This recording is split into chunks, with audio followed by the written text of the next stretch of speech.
So in this video I'll show you how to steal thumbnails like a gentleman. I'm gonna show you exactly how to do it yourself and share my personal workflow to repeat this 20, 50 and even 100 times over the span of a year to improve your design skills. Currently the biggest content creator on the planet is Mr. Beast. Everyone wants to be like him and they copy his every move, thumbnail, editing, script, etc. Most of these videos basically flop down, but there are some channels that learn how to steal and be original at the same time. You may ask, how do I do that? It's very simple. Listen, there is two types of thefts. First type is people who literally copy every single thing, then it looks like the cheapest Turkish Louis Vuitton sneakers. Video like that almost always flop because why people should watch something that they already watch in the original version. Second type is analyzing and breaking down every element of thumbnail, editing, etc. I was talking about how important it is in the last video on my channel,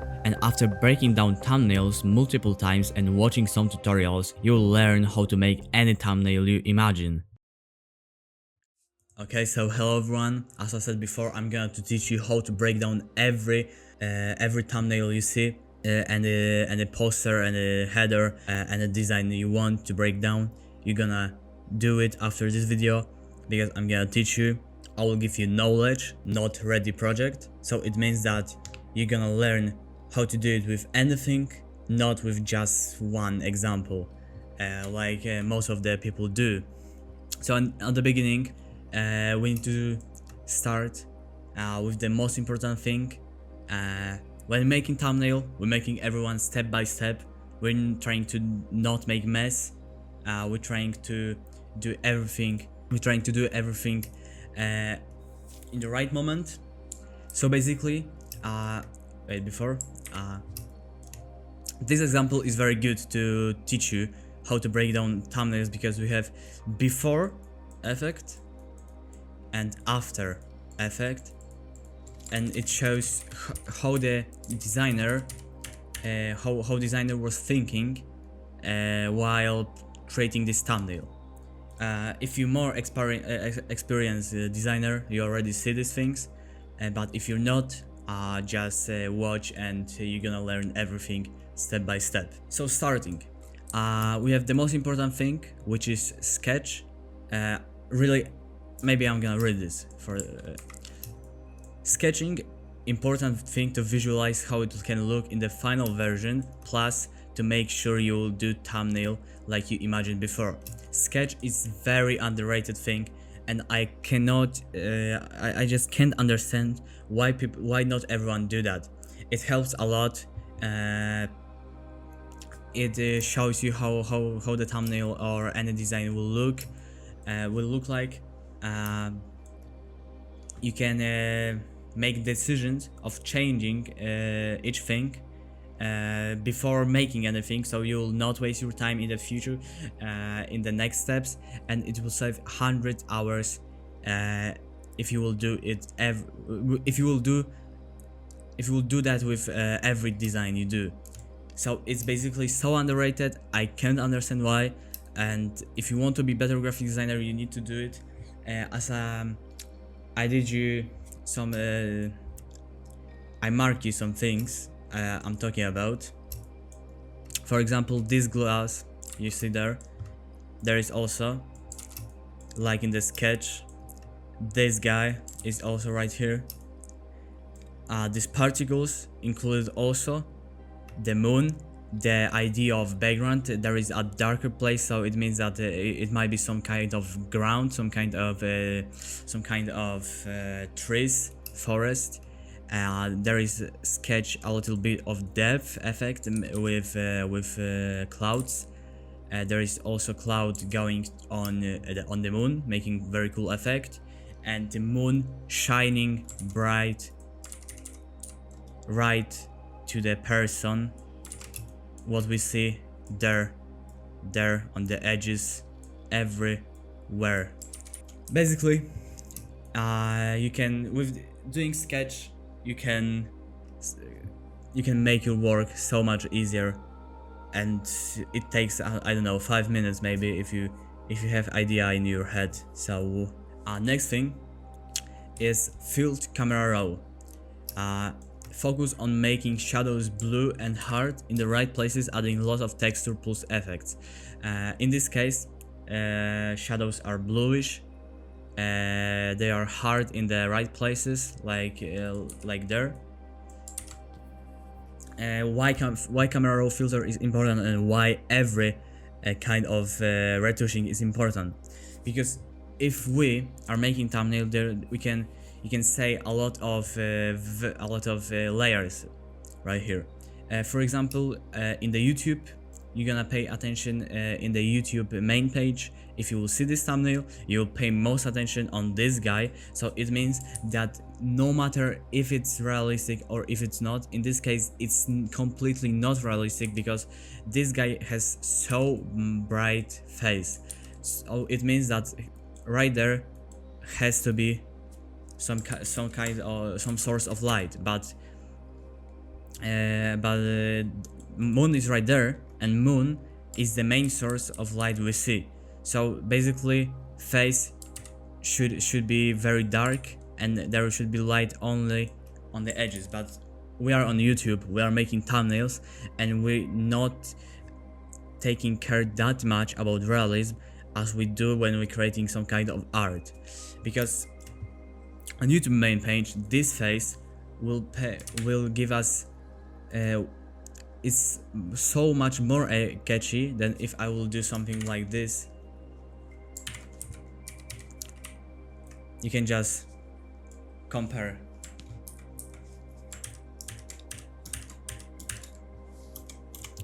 So basically, you need to focus on making right filters.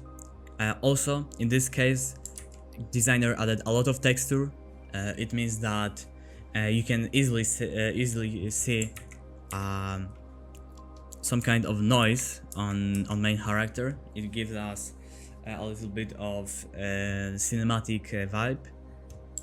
But how to do these filters? It's very simple. You go to filter camera raw, and if you have no knowledge, just try everything, try to do everything, try to watch some tutorials, and then choose the best version of every effect, and it will help you. You need to experiment, you need to do a lot of things, you need to keep working, hard work, and you will learn how to do everything. But remember that time is a key to success. Also, shadows are very hard in the right places. This is how it works. You can see this right here, right here, right here, on the hand, right here. It just makes us more realistic, and of course it helps to stand out the main character from the background, from this train. You can see this, there is a very hard shadow. Also from the background, by making bright highlights over there. So again, outstanding. Shadows, the same thing. Lights on the edges right there, again, same thing.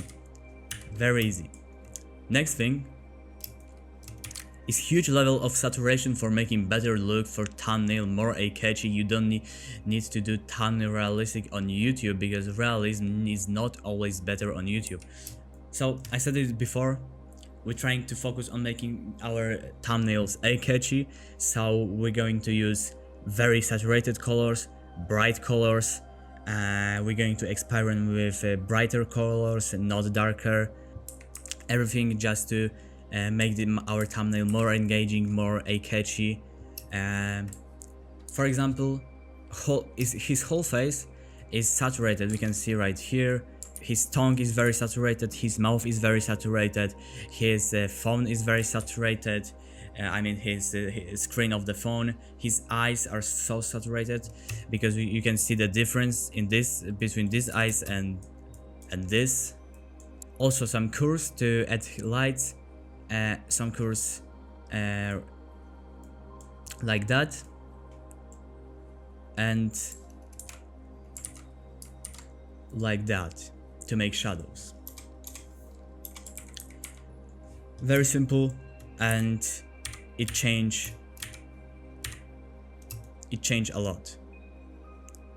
You see, it's before.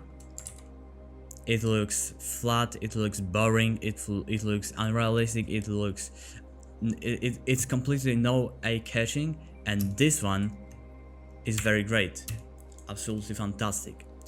Next thing, I also was talking about this already, making moon very bright plus adding lights on elements in thumbnail. It's simple.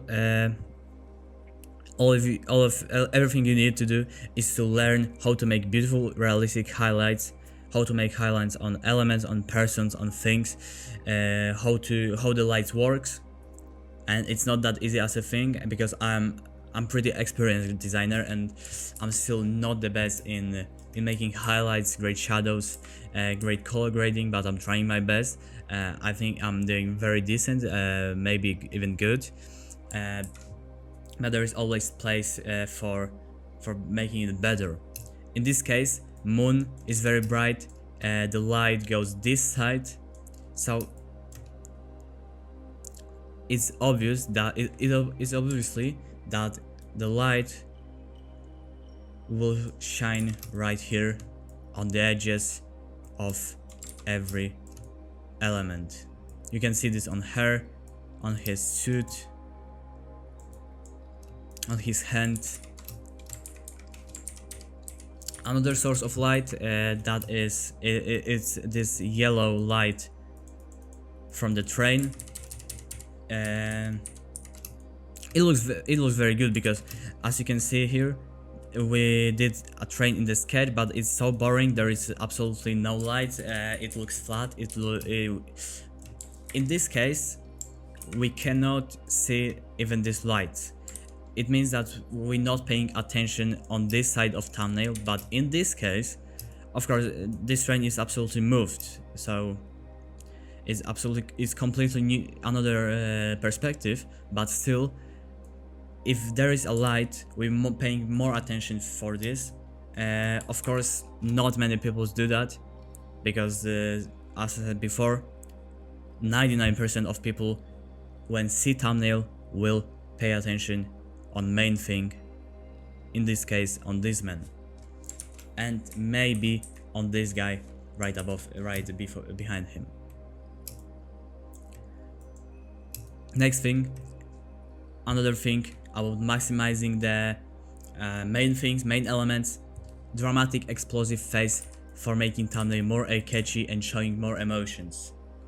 We can easily say that this guy is very surprised, is maybe even scared, and it is more eye-catchy for us, because when you see explosive face, you already want to click on the thumbnail more. Everyone do this. It's you just all you need to go to Mr. Beast and look at this explosive faces. These guys again, he's scared, he's surprised. We can see emotions over there. Again, the same thing. Again, everywhere. So it's very important.